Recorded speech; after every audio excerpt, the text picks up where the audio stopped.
Hello नमस्ते everyone, welcome back to my channel Pran Urja. आज हम कुछ ऐसे आसनों की प्रैक्टिस करेंगे जो थायराइड ग्लैंड को एक्टिवेट करते हैं। अगर आपको थायराइड की प्रॉब्लम है, चाहे वो हाइपोथायराइडिज्म है यानी कि हार्मोन का कम सिक्रेशन, या हाइपरथायराइडिज्म है यानी कि हार्मोन का ज़्यादा सिक्रेशन, दोनों ही कंडीशन में ये आसन यूजफुल रहेंगे। तो स्टार्ट करते हैं पहले एक सिंपल से वार्म अप से, जो नेक का वार्म अप है। क्योंकि जो थायराइड ग्लैंड है, वो नेक के नीचे एक बटरफ्लाई शेप की ग्लैंड होती है। तो सबसे पहले हम नेक को ही वार्म अप करेंगे। इसके लिए सांस छोड़ते हुए नीचे जाएंगे, सांस लेते हुए ऊपर, एक अच्छा सा खिंचाव महसूस करेंगे।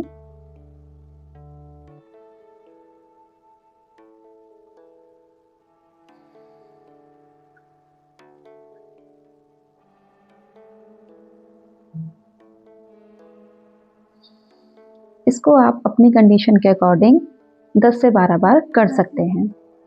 नेक्स्ट हम करेंगे नेक का रोटेशन, क्लॉकवाइज और एंटी क्लॉकवाइज।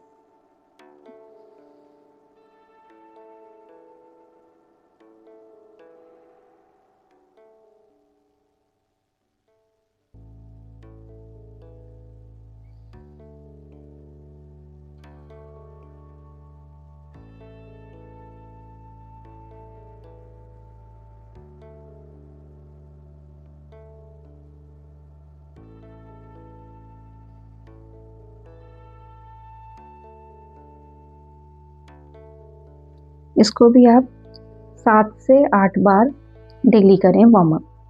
तो नेक्स्ट आसन हम करेंगे भुजंग आसन।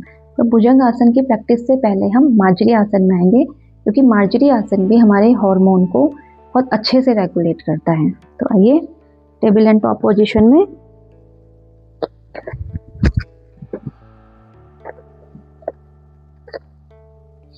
सांस लेते हुए ऊपर और सांस छोड़ते हुए नीचे। ये भी थायराइड ग्लैंड के लिए बहुत अच्छा आसन है।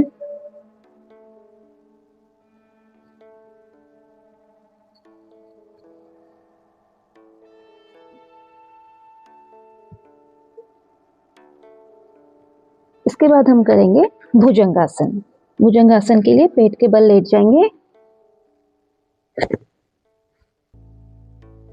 अपने हाथों को चेस्ट के पास रखेंगे,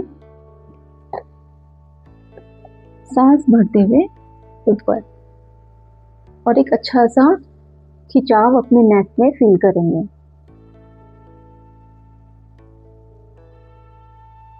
थोड़ी देर यहाँ होल्ड करेंगे और वापस।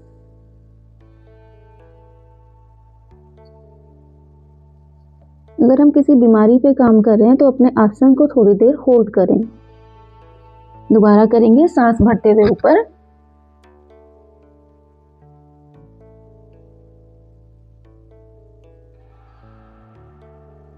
सांस छोड़ते हुए नीचे।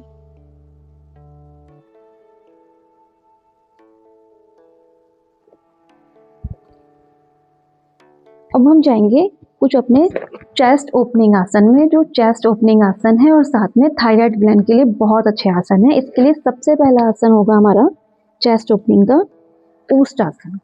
ऊष्ट आसन के लिए पहले अपने घुटनों के बल खड़े हो जाएंगे कुछ इस तरह से। अभी जो लोग बिगनर हैं, जो पूर्ण ऊष्ट आसन नहीं कर सकते, वो इस तरह भी कर सकते हैं। अपने नेक पे एक अच्छा सा इफेक्ट फील करेंगे कुछ इस तरह से।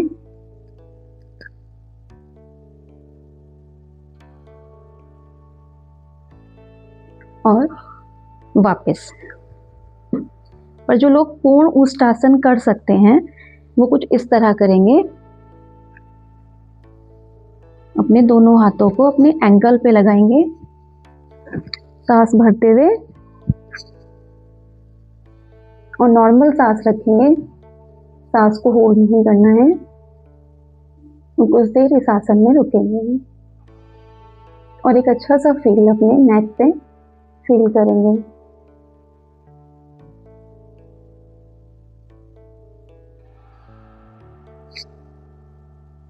वापस। इस आसन के बाद आप शशांक आसन में जाएं।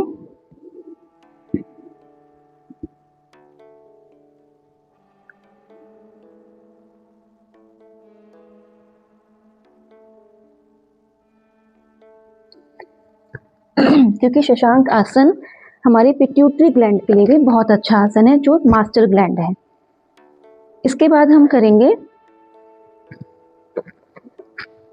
सेतुबंध आसन। सेतुबंध आसन भी थायराइड के लिए अच्छा आसन है। सेतुबंध के लिए सांस भरते हुए अपने हिप्स को उठाएंगे जितना पॉसिबल है और अपनी चिन को अपनी चेस्ट से लगाएंगे और पूरा ध्यान अपने विशुद्धि चक्र पर होगा, यानी कि नेक पर होगा। सांस छोड़ते हुए नीचे। इसको भी एक बार और करेंगे।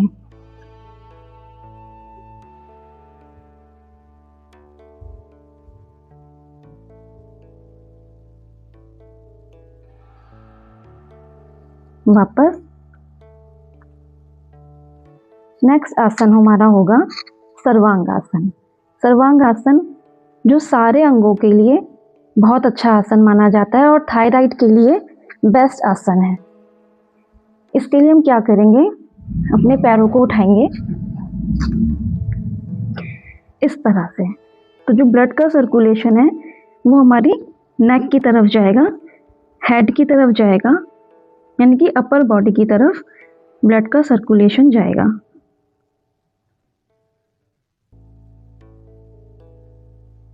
इसको भी कुछ देर होल्ड करें।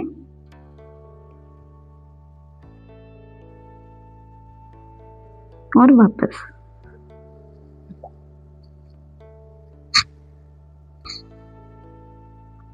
कुछ देर रेस्ट करें।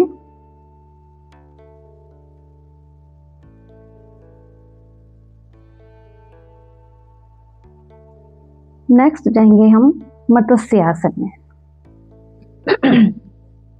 मत्स्य आसन के लिए अपने दोनों हाथों पे प्रेशर देंगे और अपने हेड के ऊपर वाले भाग को इस तरह से करेंगे और पीछे की तरफ देखेंगे। इसमें भी हमारी थायराइड ग्लैंड पे बहुत अच्छा फर्क पड़ता है।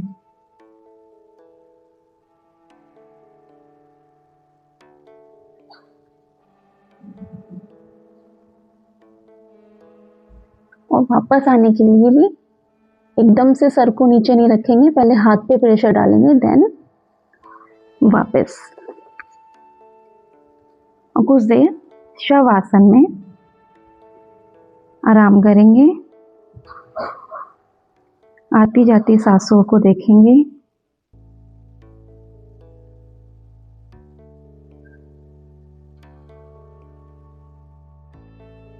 अगर आप सर्वांग आसन नहीं कर सकते हैं या मत्स्य आसन नहीं कर सकते हैं तो आप उन दोनों को स्किप कर सकते हैं। अगर आपका वेट ज़्यादा है या उम्र ज़्यादा है तो आप बाकी की और प्रैक्टिस कर सकते हैं।